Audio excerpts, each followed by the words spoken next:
Hello and welcome. Tonight, Supreme Court may have ended our quest for legal redress for the presidential elections, but it is not the end of our journey. That's coming from the presidential candidate of the Labour Party, Peter Obi, reacting to the decision of the Apex Court, which affirmed President Bola Tinubu's election. Federal High Court affirms authenticity of NYSC certificate of Enugu State Governor, Mr. Peter Mba, says document was validly issued by the court. An Economic and Financial Crimes Commission, EFCC, fails to produce former CBN Governor Godwin Emefiele in court despite order by the trial judge. On business news tonight, global ratings agency Fitch projects Nigeria's inflation to moderate to 21.1% in 2024 from an average of 24.8% in 2023 on the back of lower deficit monetization. Our sports news tonight, Sporting Lagos returned to winning ways in the Nigeria Premier Football League with a 3-0 win against Kano Pillars at the Mobolaji Johnson Arena in Lagos. From Abuja, fire outbreak at the Canadian High Commission in Abuja leaves 2 persons dead and the 2 others injured. And in international news from London, Gaza's Hamas-run health ministry says over 10,000 people have been killed in the territory since the war began a month ago. Presidential candidate of the Labour Party in the 2023 general elections, Mr. Peter Obi, says his party is now effectively in the opposition and will provide the necessary checks and balances that are required by a functional democracy. He made the comments in his first reaction to the Supreme Court judgment, which affirmed President Tinubu's election.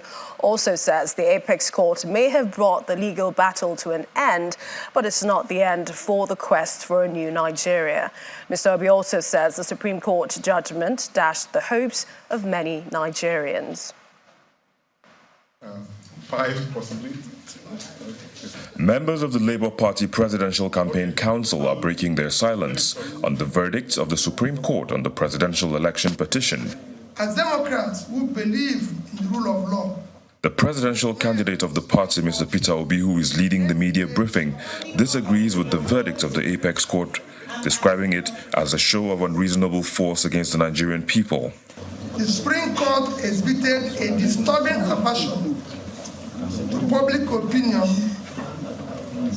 just as it abandoned its responsibility as court of law and policy. It is therefore with great dismay that I observe that the court's decision contradicts the overwhelming evidence of election rigging, false claim of technical glitch, substantial non-compliance to the rules set by INEC itself, as well as matters of perjury, identity theft, and forgery that has been brought to light in course of this election matter. This judgment amounts to a breach of confidence of Nigerians have in our judiciary. To that extent, it is a show of unreasonable force against the very Nigerian people from whom the power of the Constitution drives. However, he believes that the judgment of the Supreme Court, though not in his favor, marks a new beginning in the quest for a better Nigeria. As a party and candidate, Daddy and I have now exhausted all legal and constitutional remedies available to us. However, this end is only another beginning of our quest for vindication of hope of the common man for a better Nigeria. Our mission has been more about anchoring a new Nigeria, and it remains unchanged. Mr. Obi also vows to lead a strong opposition movement that will constantly checkmate the ruling party as he outlined some of his strategies. Going forward, we in Labour Party and the Obedient Movement are now effectively in opposition. We are glad We are glad that the nation has heard us loud and clear. We shall now expand the confines of our message of hope to the rest of the country. We will meet the people in their places where they feel pain and answer the needs for hope. At marketplaces, motor parks, town halls, boardrooms, university and college campuses, we will carry and deliver the message of a new Nigeria. As stakeholders and elected Labour Party officials, we will remain loyal to our manifesto. The pledge by the Labour Party means there will be two major opposition parties, the other being the People's Democratic Party, PDP. Meanwhile, the presidency has criticised the Labour Party candidates for casting aspersions on the Supreme Court and the Independent National Electoral Commission, INEC, for not declaring him the winner of the February 25th, 2023 election. In a statement by the Special Advisor to the President on Information and Strategy, Bayo Onanuga, the presidency says it expects the Labour Party candidates to know that the Supreme Court or any other court does not give judgment based on public opinion, but that judicial pronouncements are based on evidence, precedents, and the rule of law. According to the statement, having admitted that the Supreme Court ruling brought an end to litigation and any challenge to the bona fide candidacy of President Bola Ahmed Tinubu as a validly elected leader of Nigeria and Commander-in-Chief of the Armed Forces, Obi should have congratulated President Tinubu for his victory and pledged his support in the spirit of statesmanship. The presidency stated that it welcomes Peter Obi and his party to play the role of the opposition and start preparing for another shot at the presidency in 2027. Meanwhile, the suspended Independent National Electoral Commission, INEC resident electoral commissioner in Adamawa State, Mr. Hudu Yunusa Ari, failed to show up in the State High Court, Yola, the Adamawa State capital, where he was to be arraigned today. His absence in court prompted the prosecution counsel to ask the judge to order his arrest, a request the court turned down due to the failure of the police to serve the hearing notice to Yunusa Ari. According to the prosecution counsel to INEC, Rotimi Jacobs, the police made several attempts to serve him the hearing notice by visiting his home. The suspended resident electoral commissioner for Adamawa State, Mr. Hudu Yunusa Ari, arrived in the state headquarters of the Independent National Electoral Commission before the commencement of the 2023 governorship election in the state. He would later be suspended from office following his declaration of the governorship candidate of the All Progressives Congress, Senator Aishatu Binani, as the winner of the March 18, 2023 election, though the exercise was inconclusive at the time.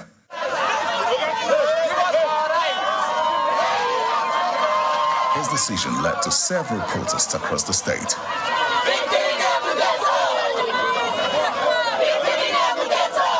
INEC would later declare Mr. Yunusa Ari's decision null and void, while the presence of the electoral officer remained unknown. The Federal High Court in Abuja had given the Independent National Electoral Commission the go-ahead to prosecute Mr. Yunusa Ari, who was facing a 6-count charge over the role he played in the 2023 governorship election. However, Mr. Yunusa Ari did not show up in court for his arraignment. According to the prosecution counsel to INEC, Mr. Rotimi Jacobs, the police made several attempts to serve him the hearing notice by visiting his home. The presiding judge, Justice Benjamin Manji, also wondered why the police who granted him bail through a surety could neither produce the defendant nor the surety. The lawyers have been encouraging him to do so, unfortunately. So that's where we find ourselves. So because the case is using against arraignment, is not the party in that case. And even in that case, the person who went to court lost. So we won against the person. So why should he be writing letter to court, asking for dates, asking for adjournment, based on a case that he is not a party, is not connected with the case? And in any case, the basis for that case is that the petitioner in the election petition claimed that he wants to call him as the sole witness, as his principal witness, star witness in the matter. Eventually, they never called the man. and yet you are still prosecuting the case. It's so absurd. It's the duty of the police to get him. And that's what the court is saying, that the police should be able to get him wherever he is. He was invited, his surety was called, so he refused to come. So that's what is happening. Following a request by INEC's counsel, the court fixed November 23 for further hearing, while ordering the defendant to make an appearance in court on the next adjourned date. In another legal matter, Justice Eyang Eko of the Federal High Court Abuja has confirmed the authenticity of the National Youth Service Corps certificate of Governor Peter Mbah of Enugu State as validly issued by the NYSC. Delivering judgments, Justice Eko held that the evidence before the court showed that the governor was mobilized for service in 2001 but completed his service in 2003. According to the court, the Enugu governor, midway into his service, sought and received permission from NYSC to attend the Nigeria Law School and was reinstated into the Corps in 2003. Justice Ekwe also pointed out that while the evidence that Governor Mbah served in the law firm of One Ude was not challenged by the NYSC, he berated the Corps for not charging the governor for forgery if they actually believed that they didn't issue the said NYSC certificate to him.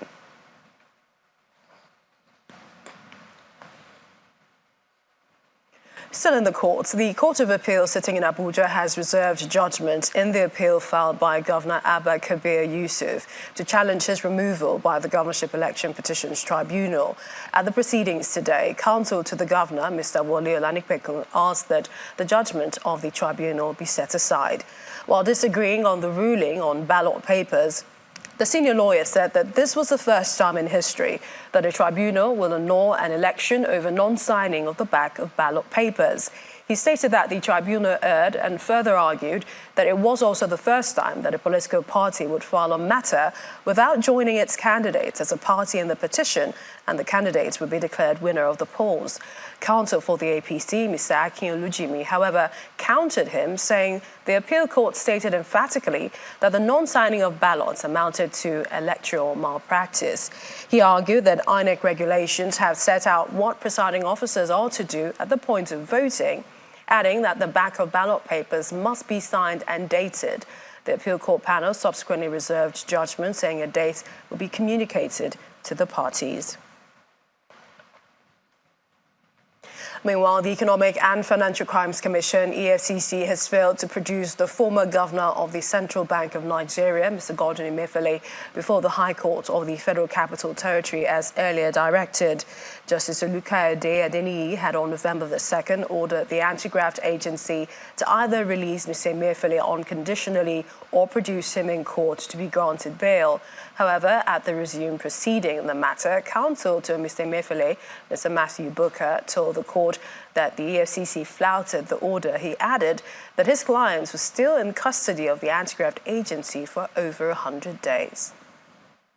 The court was very clear, released the applicant. He has not been released. Our report to the court was simple, that the order of the court has not been complied with. And what are we dealing with? We're dealing with a situation in which a Nigerian has been in custody for 149 days with agencies of government, DSS and the EFCC. And the law is very simple. Once you have any issue against anybody, you are supposed by law to arraign him in court within 48 hours. Now, that has not been done. Now, that is why we're in court, and the court has made a direct and positive order. Release him unconditionally or produce him in front of the next adjourned date. It was not done today. We hope that it will be done at the next adjourned date.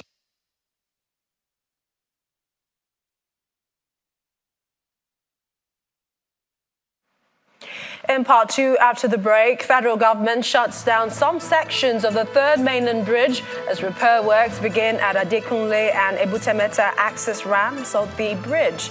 That's in a moment. Please stay with us.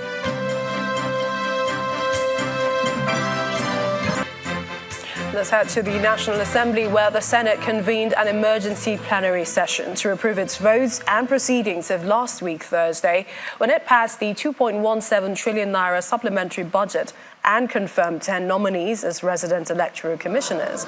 The approval provides a leeway for the supplementary budget to be transmitted to President Bola Tinubu for assent, and the REC nominees can now be sworn in and deployed to their respective states.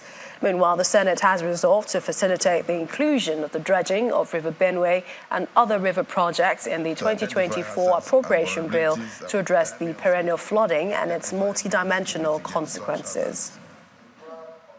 The President should facilitate the construction of dams, including the Dazen-Hausa Dam, proposed to be in Furo local government area to curtail potential risk of excessive flood from the Lagdo Dam in Cameroon. We are very saddened by the perennial loss of lives on the waterways, and our prayer is that the resolution so far arrived at by the Senate will curb the continuous flooding and also and save lives. And as we have directed that proper investigation be done to find out why we continue to have these incidences, and I think we are in the right direction. To other stories, controversy continues to trail President Bola Tinubu's nomination and the subsequent Senate confirmation of 7 resident electoral commissioners of the Independent National Electoral Commission, INEC. Opposition parties and civil society organizations allege that 2 out of the 7 so far confirmed may be card-carrying members of the All Progressives Congress, while 2 others have been tagged as long-time associates of high-profile members of the ruling party. Our correspondent Kelly Giga highlights the impact of such contentious nominations to Nigeria's electoral process and democracy. The credibility of the Independent National Electoral Commission has been under scrutiny over the conduct of the 2023 general election, leading to several litigations across the country. The electoral umpire is, however, in the news again over the appointment of some resident electoral commissioners. For the Independent National Electoral Commission, INEC, those in favor of the confirmation say aye. Specifically, the confirmation of some resident electoral commissioners for Edo and Akwa Ibom states has drawn outrage from some civil society groups and the PDP, who accused both men of partisanship. Honorable Onoha, to speak to your people.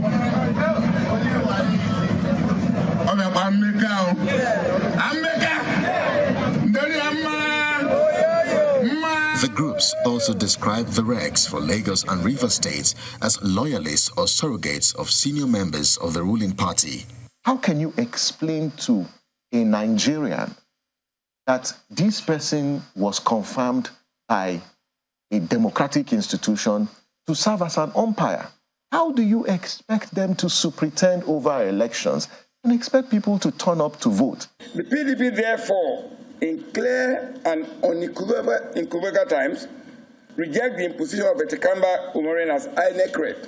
However, the Senate denies any wrongdoing, despite receiving this petition on November 1, 2023, 24 hours before the screening and confirmation. It's not for us, it's not for me, or it's not for anybody to suggest that you are likely to be a member of a party.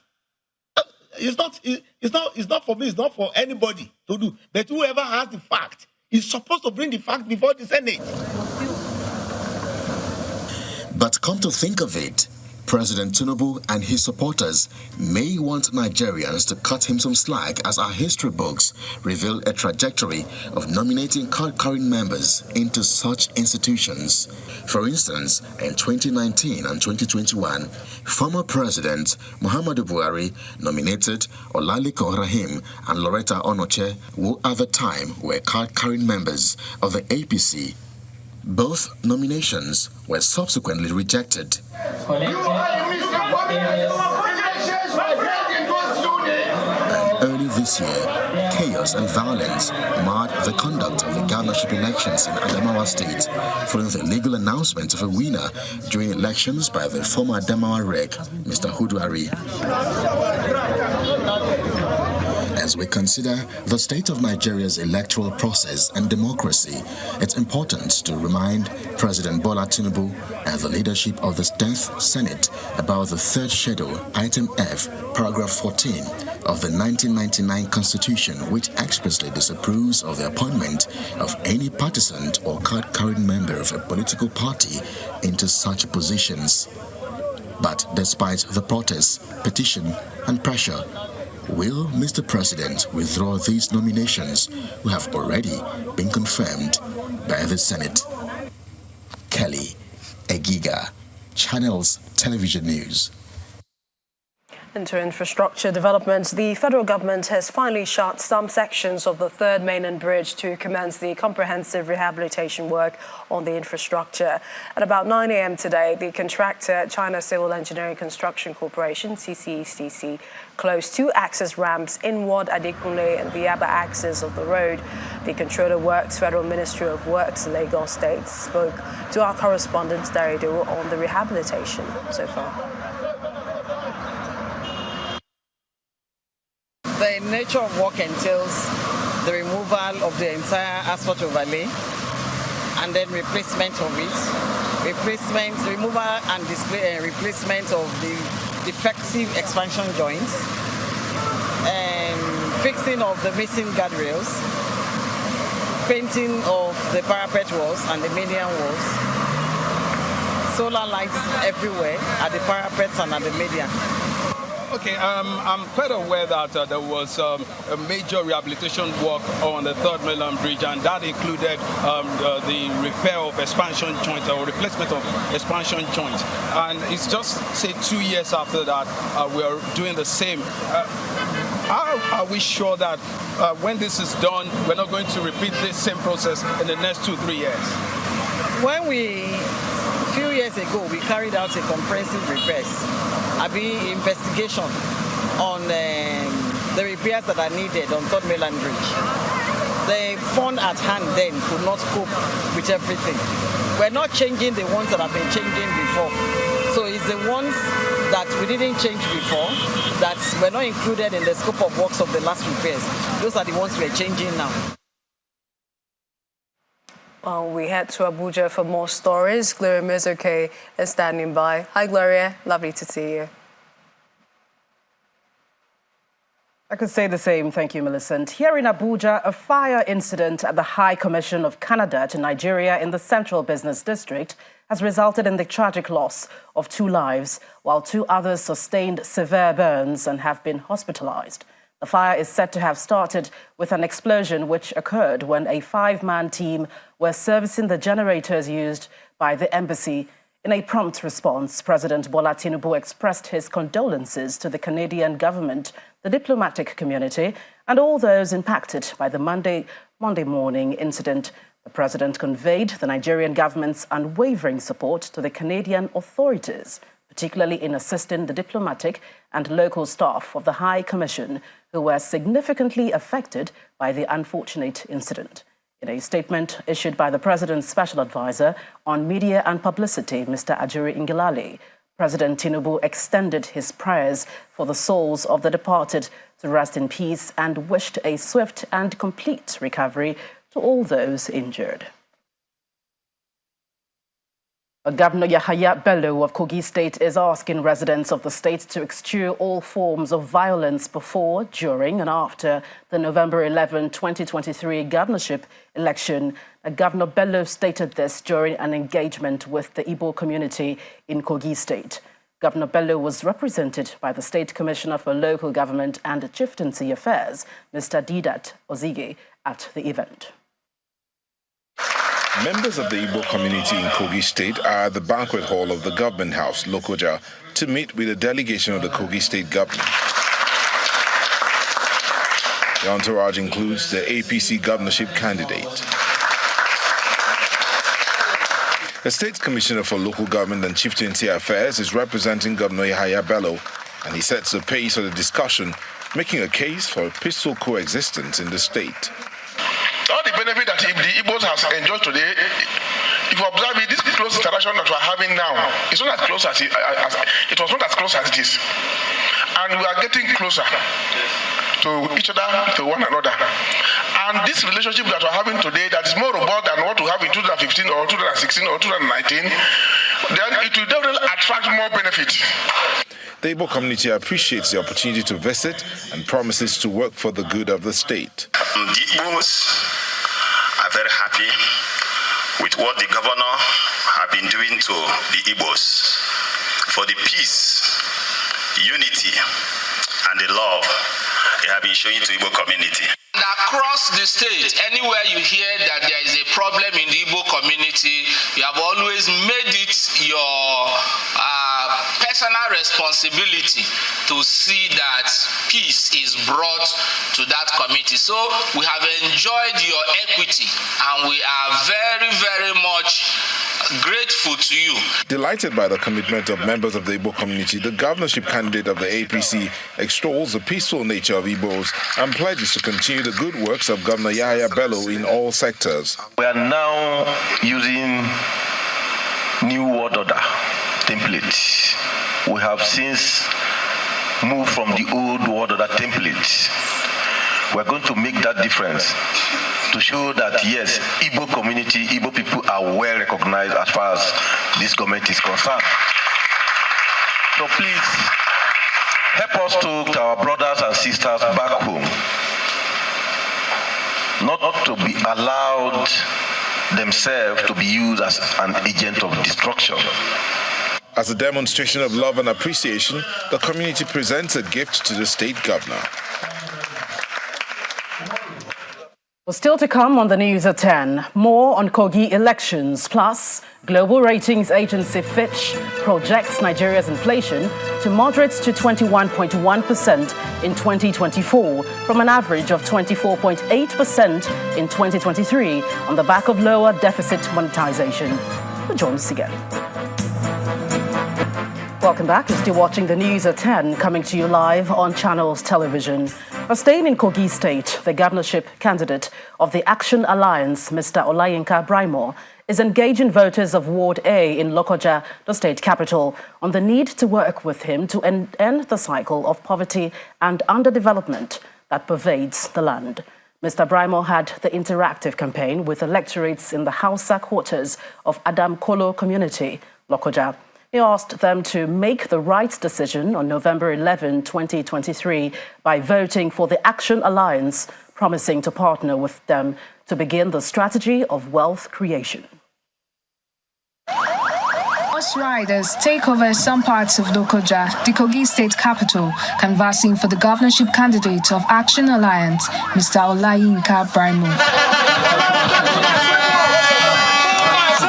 The campaign trail led by the horse riders moves through the streets into Adam Kolo community to engage women, youths and the elderly. The candidate wants to pick their thoughts on wealth creation. All in our drainage, proper drainage, they don't do for now. But hope day. Reason why the contest now say, Inshallah, in 3 years, nobody go back before they chop for Kogi. From Adam Kolo, the campaign trail moves to Ajara Quarter Waterside amidst fanfare.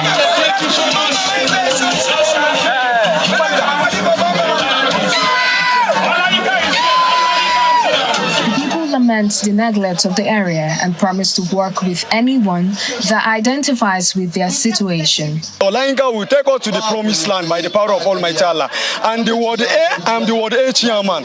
So as the Ward A chairman, I promise Olayinka, which is the incoming governor, by the power of Almighty God, 11-11, he must be in the Lugard house. The election we are about to take now, there is no doubt about it that Olayinka Braimo is going to be the next governor of Kogi State, because we have suffered a lot for the past 26 years. I only know two parties that is voting, that is doing governor.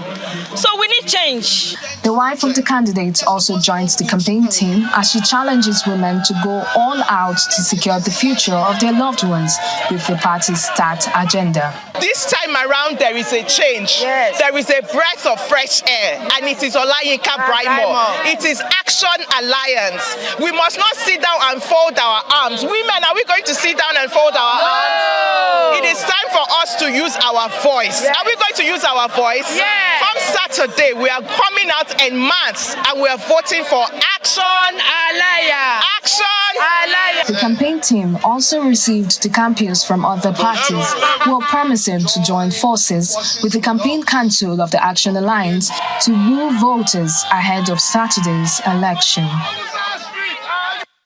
In the meantime, the Independent National Electoral Commission, INEC, has added the name of the All Progressives Congress candidate for Bayelsa State, Mr. Timipre Silva, to the list of candidates contesting the November 11 governorship election. The decision followed last week's ruling of the Court of Appeal seating in Abuja. A federal high court had on October 9, 2023, disqualified Mr. Silva from the contest following a suit by a member of the APC in Bayelsa State. INEC had consequently delisted him, but in an amended list updated on its website today, the Electoral Umpire published Mr. Silva's particulars, listing his name as APC's candidate. Well, that's it from Abuja. It's back to you, Millicent, for the rest of the news at 10. Thank you, Gloria. And we continue here. Chevron, one of the world's leading integrated energy companies and Nigerian sales and marketing company, Tethys, have signed a branded business development agreement that encompasses local production, distribution and marketing of Texaco branded lubricants in Nigeria. The partnership, according to both parties, will enable motorists in the country have access to a wide range of locally blended automotive and industrial lubricants under the Texaco, Haviland and Delo brands. The partnership comes at the instance of the introduction of the products into the Nigerian market. Chevron Nigeria and its new business partner, Tethys, bring together trade partners and other stakeholders to celebrate the relaunch of Texaco branded lubricants into the Nigerian market. And so, Laughing Out from a Skit is just in place to offer an atmosphere for fun and relaxation. Don't worry, because we're nice, we're also giving you an extra goodie bag. More importantly, the event is also about the celebration of a strategic collaboration to exclusively manufacture, market, and sell Texaco branded lubricants in Nigeria. One of the importance is that we bring local content to Nigeria.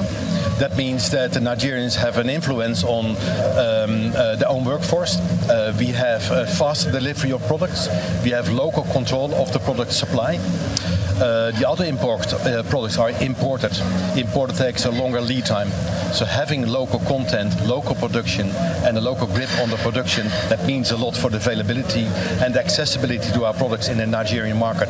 Comes at a very good time in the country. Tethys expresses its commitment to bring in Texaco branded lubricants to customers nationwide through an expansive distribution network. It's a huge responsibility, or it's also a privilege to market and distribute Texaco lubricants in Nigeria. And what's different from the kind of partnership Texaco has had in the past is that we have the opportunity to locally produce these products in the country. So this massively shortens the lead time to have the products in the market. In the previous relationship, you have the products being imported, and it has to go through clearing at the port, time on the sea, or air freighted. But this local production, it massively shortens the lead time, and the customers can have the products quickly in the market. Both partners say they see the relationship as a win-win for their customers and the country, as they eagerly anticipate to making Texaco lubricants a household name in Nigeria. And operators in the betting and gaming industry in the country have been asked to embrace evolving technologies and efficient regulation in order to move the industry forward. The call was made by the Director General of the National Lottery Regulatory Commission, Mr. Lanre Gbajabiamila, at the close of a two-day international gaming conference organized by the Commission in Lagos. It's the second biennial National Gaming Conference, with key industry players from within and outside the country, government representatives, regulatory bodies, among other stakeholders in attendance. Nigeria's gaming industry is worth an estimated $70 billion as at 20. The focus here is to explore and embrace the potentials of the gaming industry, which is believed to be key to Nigeria's economic diversification drive. The need to constantly adapt and evolve in this dynamic environment is crucial for the industry and our nation. We endeavor to unearth the strategies for success that resonate with the dynamic gaming landscape. Going by population size, Nigeria is set to have the largest betting market in Africa, with revenue from online sports betting alone projected to reach over $250 million by the end of 2023. While this may sound good, speakers are concerned about revenue leakage, potential exploitation, and the need for effective regulation. I'll suggest that our industry should leverage data analytics and artificial intelligence to harness, detect, and prevent fraudulent activities such as match fixing or cheating in online games. With the growth of online gaming and betting, there is a significant opportunity to increase tax revenues for our nation. When you don't win the lottery, your money supports national development. So it is not all in all a loss. You win, you lose, and you win on the other side. I would implore the NLRC to examine and continue to institute this practice in your operations. The conference is considered timely, considering President Bola Tinubu's agenda for economic development. The federal government will do all within its statutory powers to ensure that the gaming industry remain on the steady path of sustainable growth and development.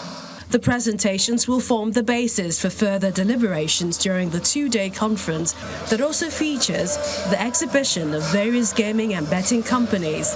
Participants expect a thriving and secure gaming and betting industry that not only entertains but also contributes significantly to Nigeria's economic growth and well-being. Now time for business news. Here's Joke Rogers.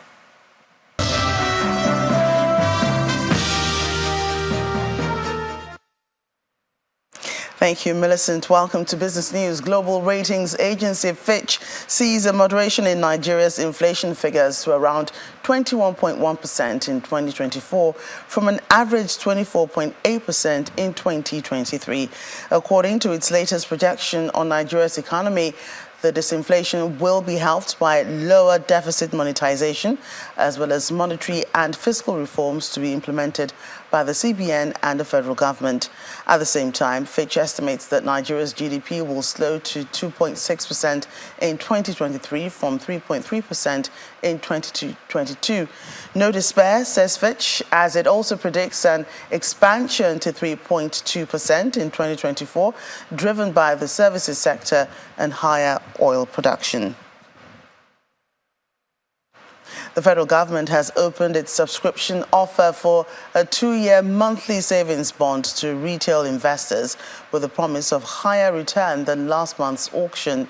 According to a statement from the Debt Management Office, the government will sell a 2-year savings bond at 12.46% per annum, 139 basis points higher than the 11.07% it went for in October, while the 3-year bond will be sold at 13.46%, also higher than the 12.07% it sold for last month.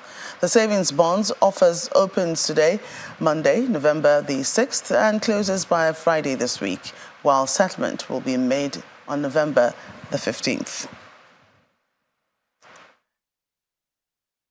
How the domestic stock market opened the second week of November, Will Ibong has a report.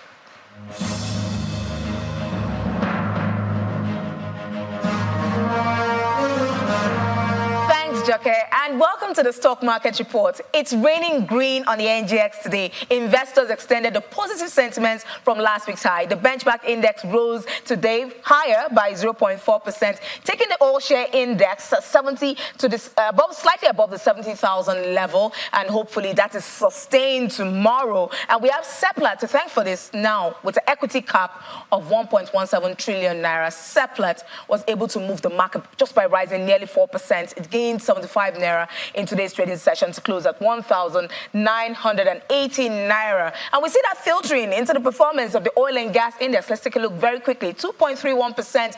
That's for the oil and gas index. And let's not forget that O&O also contributed today. It rose nearly 10% to close at 9 naira 65 kobo. Oil and gas has been largely unchanged since last week, but back with a bang this week to investors' delight, if I may say so. Now, GSK is still on the uptrend in terms of price action. The company got a no objection from the SEC to its scheme of arrangement to shareholders for the dissolution of its business in Nigeria. We'll keep watching how that plays out for investors, and I will just take a ride with the bull.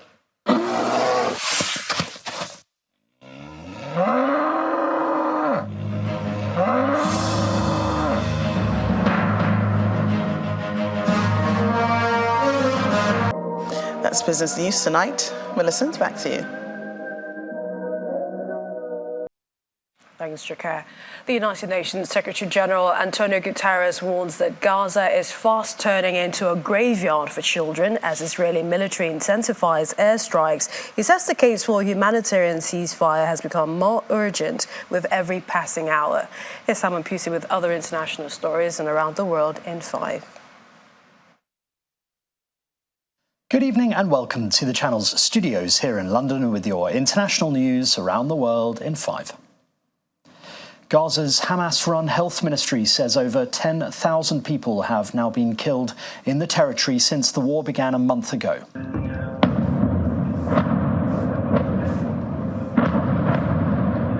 Israel's military carried out one of its heaviest bombardments of Gaza overnight. The director of Gaza City's Al-Shifa hospital says the strikes killed around 200 people. Here, injured children taken to the hospital in Gaza City. The Israeli military said its troops took control of a Hamas outpost in Gaza and now effectively has divided the strip into 2. Meanwhile, all major UN agencies have said enough is enough in a rare joint statement as they repeat calls for a humanitarian ceasefire. Of course, we discussed the crisis in Gaza, and including the efforts to significantly expand humanitarian assistance to people in need, efforts to prevent the conflict from spreading to other parts of the region, and what we can do to set the conditions for a durable, sustainable, lasting peace. People in Nepal have been holding funerals for loved ones who died in the 6.4 magnitude earthquake on Friday. As they grieve their loved ones, survivors in the remote Judicial district worry about their future. They have been sleeping outdoors in the cold since the earthquake flattened their homes and are in dire need of aid. Judicial in Karnali province was one of the worst hit areas in Friday's earthquake, which left 157 people dead and more than 300 wounded. Australia's Prime Minister Anthony Albanese says there has been significant progress in relations with China after talks with President Xi Jinping in Beijing. Mr. Albanese, who landed in Shanghai on Saturday, is the first Australian leader to visit China since 2016. The 4-day state visit is seen as a key point in thawing relations after a string of trade and security disputes. Trade is at the top of the agenda, with Mr. Albanese calling for the removal of Chinese tariffs on Australian goods. At least 9 people have been killed during an armed jailbreak in Guinea at the weekend in which a former president was briefly freed. Former military ruler Musa Dadis Camara and 3 other officials were broken out of a central prison by heavily armed men, prompting a nationwide manhunt. He was back in Conakry's central house prison by the end of the day. In a provisional assessment of the incident, the Justice Ministry said 3 assailants and 4 members of Guinea's defence forces were among the dead. 6 others were being treated for gunshot wounds in hospital. Pope Francis held meetings at the Vatican before skipping reading a prepared speech for a meeting with European rabbis, telling them he was not feeling well. The 86-year-old appeared to be short of breath as he greeted the rabbis at the start of the meeting. Francis is missing part of one lung, which was removed when he was a young man in his native Argentina. A Vatican spokesman did not immediately respond to a request for comment, and no changes to the rest of the Pope's schedule for Monday were announced.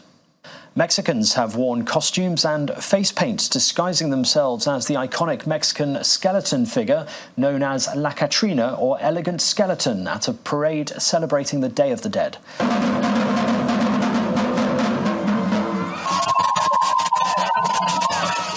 The parade took place days after the Day of the Dead on Thursday, which is a pre-Hispanic tradition in which families remember their dead and celebrate the continuity of life. Mexicans set up offerings to the dead, including photographs, food, candles, flowers, personal items and skulls made out of sugar, skeletons of paper mache and sweets. And Prince William has been on the winning team in a dragon boat race during his trip to Singapore. The Prince of Wales was said to have done well while competing in a race with the British dragon boating team in the country. He later met leaders, including the Prime Minister. At the weekend, he spoke to crowds in a shopping mall, with one baby in particular showing him particular adoration. He's in Singapore to attend the annual Earthshot Prize ceremony. And that's your international news around the world in 5. Now back to the channel's studios in Lagos.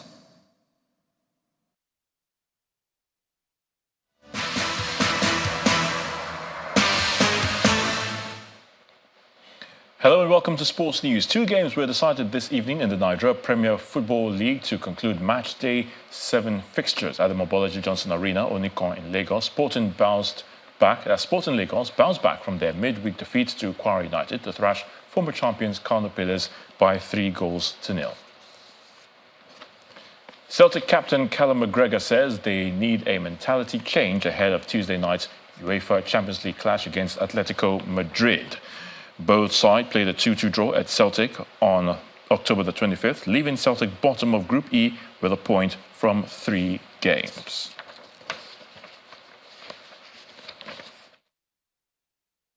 And Chelsea are a few minutes away from ending the unbeaten run of Tottenham Hotspur as the Blues are 2-1 up at the Tottenham Stadium. Now, Tottenham are down to 9 men, with Christian Romero and Destiny Udogie given red cards in the first and second half of the game. If the results stay this way, Tottenham will stay second on the league table on 26 points. That's 1 point behind Man City, while Chelsea will be on 10th spot. Now, the Court of Arbitration for Sport, CAS, has registered an appeal filed by the Russian Olympic Committee against the decision by the International Olympic Committee to suspend its membership.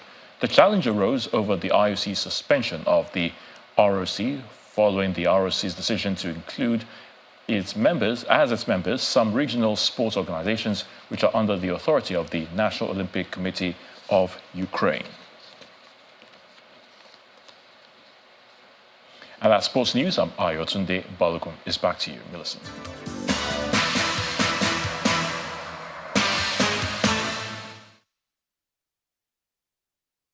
Thanks, Ayotunde. And the main news again.